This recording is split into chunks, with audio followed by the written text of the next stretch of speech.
recently this year we went to Las Vegas and went to a few seminars there as well. And I looked at that. I was like, well, have I actioned anything out of those trainings? And the answer is yes. Minor, major, like if I didn't think it was beneficial, why would I action it? Like, why would I go there and go, oh, I better go and review that and learn that and implement that if I'm doing something better? But I always go there with the intent of me leaving there and to implement something. And look, you might go to one of these things and not learn anything and go, look, that wasn't necessarily for me. I don't think I'm going to benefit from that. That's fine. But you always learn something. Yeah, even if it's what not to do. Exactly. Exactly, you know right. Yeah. And it's just like, okay, cool, I'm not doing that. Exactly right. You know what I mean? Well, yeah. Good to know that other people are going to be doing that, so I can combat that. Yeah. You know what I mean? Yeah. With whatever it is that you're offering. Yeah, absolutely. So my advice to anyone, though, I think they get in their own way more than anything. Yeah, but then also people who get in their own way don't know they're getting in their own way. Yeah, or self-awareness, but you can't teach that. Yeah, how do you teach it? Unless someone I try and call people up on it sometimes when I go to events. Yeah, no, but at events because I'm limited with my time. Yeah, okay. When people say, "Oh, I really want to join your program," well, fucking join it. Oh, I can't. No, you can. You can join it. You go put pen to paper, you tap the fucking card, and then you go and join it. Oh, yeah, but at the moment, okay, man. Like you are getting in your own way. You are making this not happen right now. It's not me. It's you. Because if I had the cure for cancer and all you had to do was, and you had cancer and all you had to do was go and tap that card, you would fucking tap it, wouldn't you? Yes, because you know what I'm going to give you is going to help you and solve your problems. So what is the disconnect? Why aren't you tapping? Why are you getting in your own way? What constraint are you putting there? Sometimes you have to be that blunt with people. But again, sometimes even that extreme example doesn't always work either. I think there's probably an element of fear around it too. Fear of what? Fear of failure, fear of loss. If they invest the money and it doesn't work out, fear of their own inadequacies in their abilities.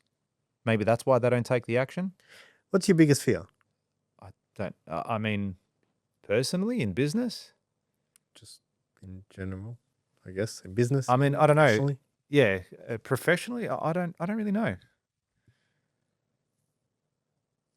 I don't really focus on it. Should I? I don't know if you should focus on it, but you should know what it is. If it's existent, you should be aware of it. Like I could say mine would be like my thing, and I think this helps me push forward is I don't want to look back and say, fuck man, I should have. Do you know what I mean? It's like the fear of like regret. Mm-hmm. Yes. See, I don't want to look back. If you died tomorrow, touch wood. If you died tomorrow, would you be like, or you knew you were dying tomorrow, and would you go, shit, I didn't do that one thing I wanted to do? No, not that. Not like that? More like if I was laying on my deathbed to look back and be like, gave it a shake. Yeah. Do you know what I mean? Like fucking gave it a good spin. Yeah. As opposed to like, fuck man, went through the motions. I was so worried about what those people were thinking about me. Yeah. And it's like, who gives a fuck? Do you know what I mean? There's people that have walked this earth that are gone now that no one will ever speak about again. And there's a good fucking chance that we're all going to be just like that. Do you know what I mean? And believe what you want about afterlife, etc. Religious, not religious. The fact of the matter is that you're here now and one day you won't be. One day you won't be. This podcast will be forever though. And the only way that people could forever listen to this podcast is if they subscribe and their children's children then also subscribe. Let me see what my great granddad was subscribed to. That's right. $1 million days. Is that all? George and Robbie. Is that all it was? Well, yeah. That's that's all milk now. That's how we buy milk now. What are they talking about? Is that all they made? Wow. Wow. These guys were trying to get milk every day. Good. And that's so funny. Jeez. Should have aimed bigger. Yeah. You're going to have to change the neon sign. Yeah.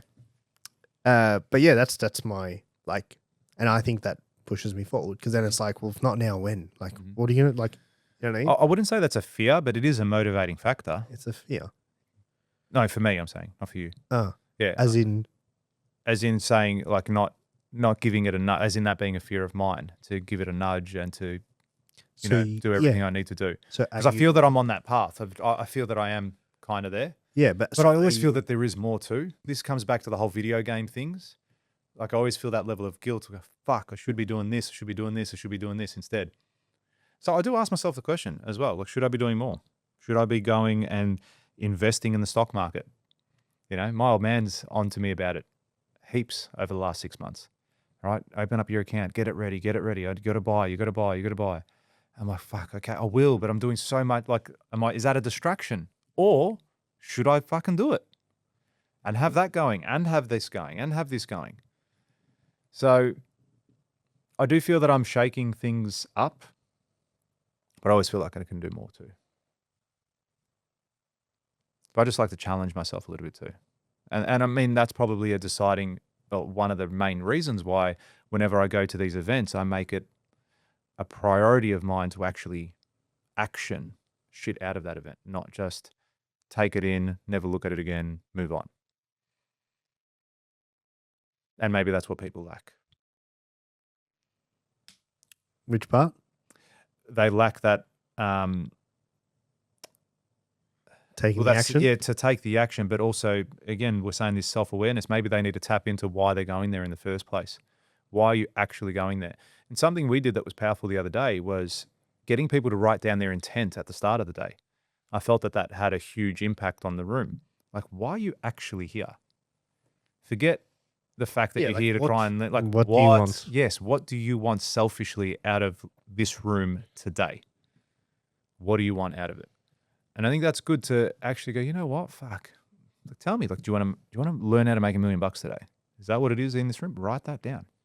Do you want to learn how to scale your business to $50 million? Yeah, isn't it also a form of procrastination? Yeah. Like what is? The not taking action, like they're saying, Yep. I've got to do, like, wait till I'm gonna go back to Built Mastery. You know what I mean? Because I know that when I go back now I'm in a different position, and I'll go back now, and then I'll get what I need from it. Yep. You know I guarantee you, there's so many people when I did my last event, they all said, "Man, we are doing this. Like, we are so committed to this thing. I want to do it." I guarantee you, 90% of those people will never join the program. Guarantee it, because they're just not going to come back, or they may call me in a few years' time when it hurts more, and then they'll say, "Oh, should have joined up 2 years ago." Oh well, you should have. Yeah, you would have had the results by now. But most of the people, as you said, I think they feel good in the moment, and then they leave, and then it's like all their limiting beliefs come back. Maybe they go home and speak to their that's what I was trying partner. to get at before, Yeah, limiting beliefs. maybe they speak to they go home, right, and they'll speak to their wife or their husband, and go, "Oh, hey, I've been thinking about joining this program. It's it's $40,000, it's $50,000. What? Do you know how much the mortgage is this week? Do you know how are you going to pay for the school fees? Oh, how are you going to do this? You're going to go spend that much money on this?" And then they talk, "Yeah, you're right. Sorry. Like, yeah, it's not the right thing for us right now." And then that limiting belief talks them out of it. And then they just go to the next training because, oh, maybe I'll just learn that one thing here and I don't have to spend that much money, or I don't have to spend that much time. Yeah, I think there's many factors. There's a lot of different reasons why people don't. But there comes a point, I think people need to connect the dots. Mm-hmm. I think people need to, I used to always say this, I used to smoke a long time ago, ciggies. And I quit like that from out of nowhere.